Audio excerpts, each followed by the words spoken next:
নেতেৰা বৰষুণৰ ফলত বদৰপুৰ অঞ্চলৰ প্ৰত্যন্ত অঞ্চল আমাৰ গাইনাচলা বেন্দাৰগুলত এটা মৰ্মান্তিক দুৰ্ঘটনা ঘটিছে।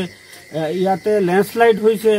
ৰাতি 12টা বজাত মানুহ এই পৰিয়ালৰ মানুহ টোপনিত আছিল আৰু টোপনিত অহা সময় ওপৰৰ পৰা পাহাৰৰ মাটি খহি পৰি মানুহ 5জনৰ মৃত্যু হৈছে বুলি আমি খবৰ পাইছোঁ।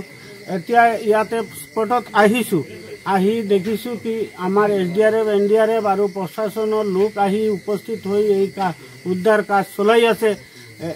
আজি যে এই সপ্তাহবোৰ যে বৰষুণ দি আছে, এই বৰষুণৰ ফলে এইফালে আমাৰ ফ্লাড হৈ আছে, গোটেই এৰিয়া আমাৰ এইফালে আৰু পাহাৰী অঞ্চলত লেণ্ডশ্লাইড হৈ আছে, মাটি খহি পৰি আছে, মানুহো জীৱনৰ মানে বহুত গতি আছে।